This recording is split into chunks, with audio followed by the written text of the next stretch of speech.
जय हिंद दोस्तों, academy for education में आपका स्वागत है। आज एक ऐसे मुद्दे की बात करेंगे जो दुनिया को एक व्यवस्थित आधार देगी, एक युवाओं को एक प्रेरणा का आधार मिलेगा और इसी को सीख करके युवा के अपने ज़िंदगी को बदल सकते हैं।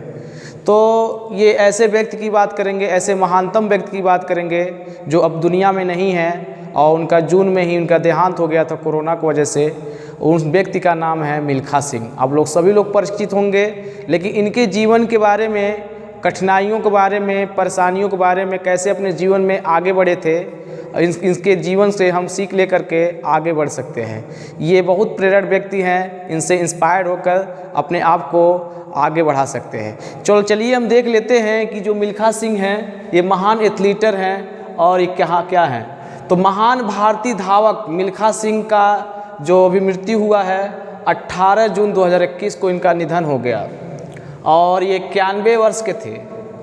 इन्हें द फ्लाइंग सिख के नाम से जाना जाता है और इन्हें भारतीय ट्रैक और फील्ड स्प्रिंटर के नाम से भी जाना जाता है, जो भारतीय में सेवा के दौरान इस खेल से परिचित हुए थे। मतलब यह सेना में भर्ती होने के लिए गए, किसी व्यक्ति के द्वारा उनको अच्छा लगा तो क्या होगा, सेना में भर्ती हुए। चौथी अटेम्प्ट में भर्ती हुए थे और भर्ती होने के बाद जो है ये धीरे धीरे क्या करें, दौड़ना स्टार्ट किए और दौड़ने के बाद जो है अपने जीवन से कहाँ तक पहुँचा दिए। उन्होंने एक बार कहा था कि कथन दिया था, जब पेट खाली है तो देश के बारे में कोई कैसे सोच सकता है। सही बात है। देखिए, जब व्यक्ति का पेट जब खाली रहता, भूखा रहता है, तो देश के बारे में, किसी के बारे में कुछ नहीं सोच सकता है। और उसने दोबारा कहा था कि जब मुझे रोटी मिली तो मैं देश के बारे में सोचना शुरू कर दिया और भूख की वजह से मेरे मन में गुस्सा पैदा हुआ, आज मुझे इस मुकाम पर पहुंचा। बहुत बढ़िया सेंटेंस है कि कोई व्यक्ति अगर इस तरह की बातें बोल रहे हैं, कहा जा सकता है एकदम इंस्पायर्ड व्यक्ति है। जब क्या कह रहे हैं कि जब मेरा पेट खाली था, हम किसी कैसे बारे में सोच सकते हैं, देश के बारे में कैसे सोच सकते हैं, और मुझे जब रोटी मिली तो मैं देश के बारे में सोच रहा हूँ और सोचने की प्रयत्न। इनके विचारों को मैं भी इंस्पायर्ड होता हूँ और उसी के लगन में आगे मैं काम करता हूँ। तो देखिएगा कि फ्लाइंग सिख के नाम से बता चुके हैं। 1959 में वो भारत के चौथे सर्वोच्च नागरिक सम्मान के से क्या हुए थे, पद्मश्री से सम्मानित हुए थे। भारत सरकार इन्हें पद्मश्री से क्या किया, सम्मानित। कब किया था? 1959 में। भारत के विभाजन के समय हिंसा में माता पिता और भाई बहनों का क्या हो गया, निधन हो गया, क्योंकि उस समय भारत का विभाजन हो रहा था 1947 पहले, और इनका जो जन्म हुआ था ये पंजाब के क्षेत्र में हुआ था। तो वहाँ पर जब विभाजन हुआ था तो इनके माता पिता विस्थापित हो जा रहे थे। तो हिस्सा के दौरान इनके बताया जाता 15 भाई बहन थे और इनके माता पिता के साथ इसमें 2-3 भाई बहन ही बचे थे, न बाकी सबकी क्या हो गई थी, मृत्यु हो गई थी। तो बहुत यह भयंकर विडंबना थी कि यह उनके माता पिता और साथ में, तो उनके अंदर एक आक्रोश पैदा हुआ था पाकिस्तान के प्रति और अन्य देशों के प्रति। तो ये देख लेते हैं कि भाग मिल्खा भाग। देखिए, एक बात और बता देते हैं, वहाँ से पंजाब से 1947 में जब उनकी माता पिता की मृत्यु हो जाती है, 1947 में दिल्ली से भारत आ गए और मलखान ने भारतीय सेना में भर्ती करने के लिए उन्हें बहुत जोर दिया, लेकिन 1951 में चौथे प्रयास में वो भर्ती हो गए और उसके बाद उनको आगे चल कर के मानद कप्तान के रूप में क्या किया, अपॉइंट किया गया, कप्तान बन गए सेना में। भाग मिल्खा भाग जो है ये 2013 में उनके जीवन पर आधारित स्पोर्ट्स ड्रामा फिल्म है।